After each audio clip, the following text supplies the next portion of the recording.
Shalom, shalom, shalom.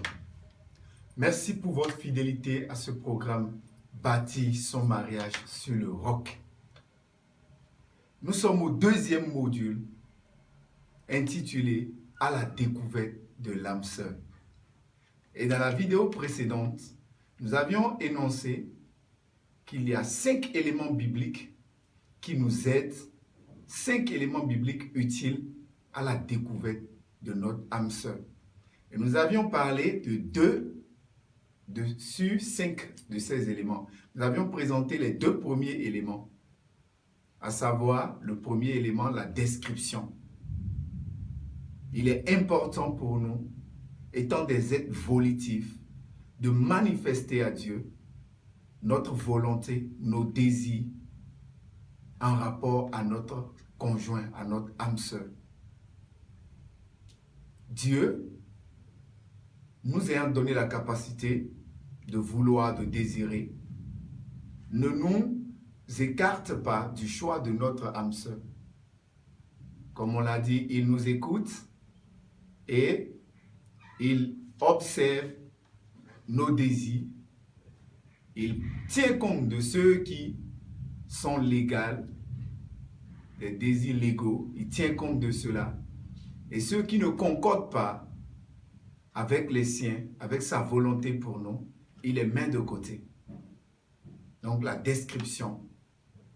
Et nous avions parlé de l'exemple d'Abraham, qui pour le choix de la femme de son fils Isaac, a dit à son serviteur, ne prends pas pour moi une femme d'origine cananéenne, mais va dans ma patrie. Parce qu'il connaissait le plan de Dieu, la vision biblique spécifique du mariage de son fils. Nous avions dit que le deuxième élément, c'est l'acceptation. Lorsque nous présentons nos désirs à Dieu, notre volonté en rapport à notre âme sœur, Dieu prend le temps de trier. Et il nous fait mention de ceux qui sont légaux, comme j'ai dit tout à l'heure, mais en même temps, il ôte ceux qui ne marchent pas et il nous révèle de nouvelles indices en rapport à notre conjoint. Et nous avions le devoir d'accepter cela, sachant que la volonté de Dieu pour nous est la meilleure. Nous devons accepter les révélations, les descriptions, la volonté de Dieu pour notre conjoint. Nous devons l'accepter. Et aujourd'hui, nous parlerons du troisième élément qui est la bénédiction. La bénédiction. La Bible dit que le pouvoir de la vie et de la mort sont sur nos langues. Lorsque Dieu nous révèle les caractéristiques, Dieu nous donne des révélations en rapport à notre conjoint et que nous acceptions ces révélations, nous devons nous lancer dans un processus de bénédiction, prier pour notre conjoint ou conjointe. Bien que physiquement nous ne la connaissions pas encore ou ne le connaissons pas encore, nous devons chaque jour prendre le temps de le bénir en rapport à ces révélations reçues de Dieu. Nous devons proclamer cela dans sa vie. Nous devons proclamer les bénédictions de Dieu. Nous devons prier, invoquer la faveur de Dieu sur sa vie. Invoquer la protection divine sur sa vie. Nous devons prier contre tout ce qui pourrait le détourner de la voie de Dieu. Nous devons prendre notre temps de proclamer les merveilles de Dieu, de proclamer les bienfaits de Dieu sur sa vie. Ceci est capital. Puisque Dieu, auteur de notre mariage, prendra ses prières et s'en servira pour bâtir la vie de notre âme sœur. Il se servira de ses prières. Au travers de nos prières, il va œuvrer davantage dans la vie de ce dernier. Il va le préparer ou la préparer pour notre union. Ceci est d'une importance capitale. Nous devons nous investir. Nous devons nous investir à bénir chaque jour ce dernier ou cette dernière. Malheureusement, nous avions souvent beaucoup de nos frères et sœurs, bien qu'étant en Christ, qui professent des négativités sur leur mariage. Ah, si jamais je me marie et que mon mari fait ci ou ma femme fait cela, vraiment je vais divorcer, vraiment je vais faire ceci. Nous devons éviter de professer de négativité. Car les paroles qui sortent de nos bouches, si elles ne peuvent pas servir à Dieu d'agir positivement dans la vie de notre âme sœur, elles serviront au diable à détruire, à agir négativement dans la vie de ce dernier ou de cette dernière. Donc, il est important que nous prenions le temps de professer les bénédictions de Dieu dans sa vie.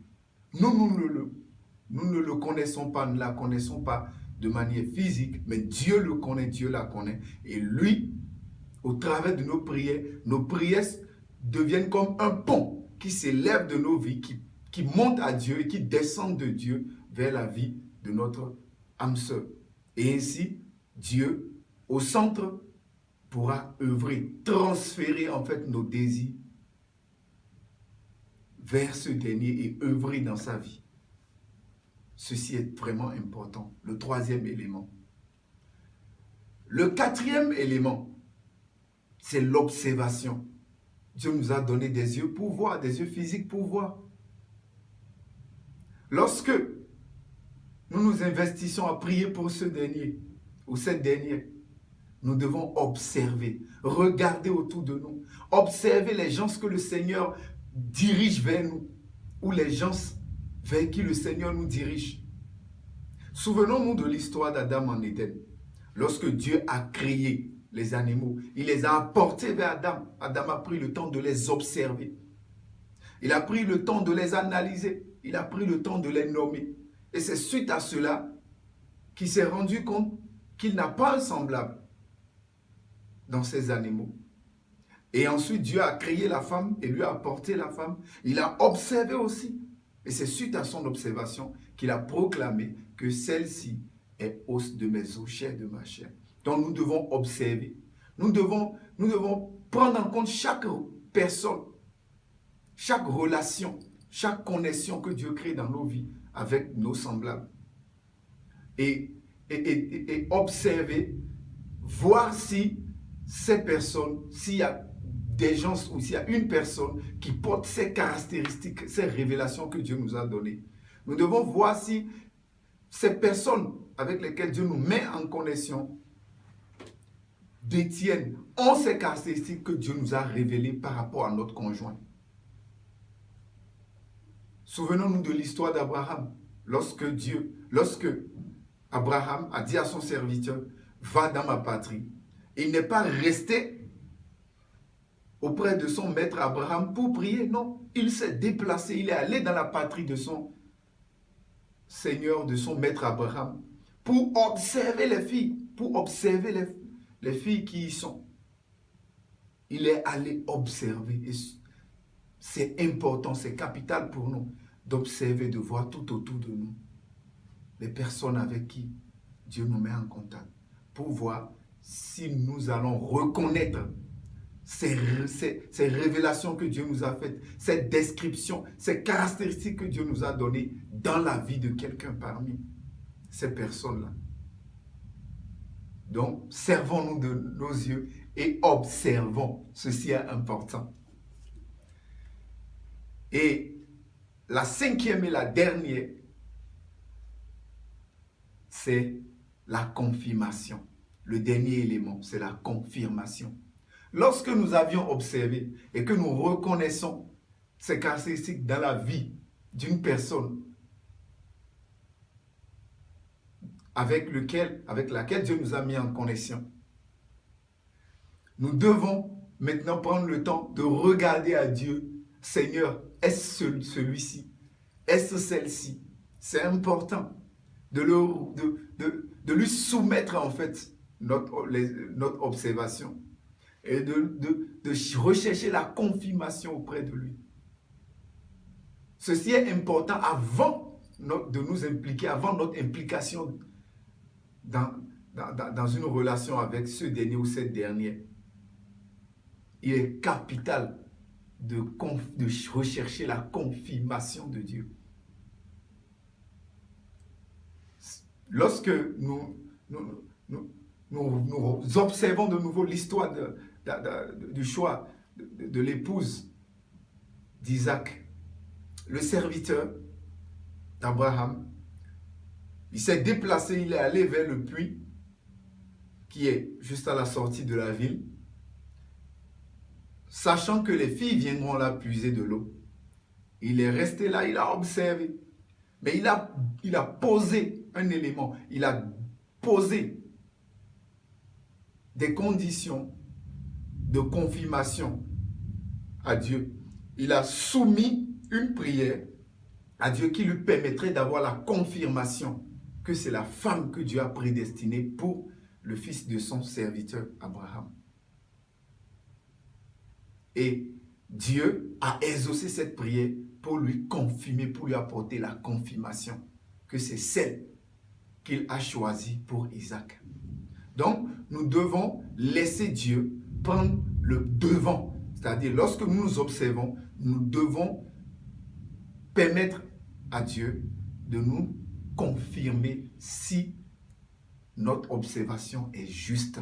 Ceci est très capital, afin de ne pas nous tromper. Donc, voilà 5 éléments. La description, l'acceptation, la bénédiction, l'observation et la confirmation. Ces 5 éléments réunis nous aideront beaucoup à la découverte de notre âme sœur.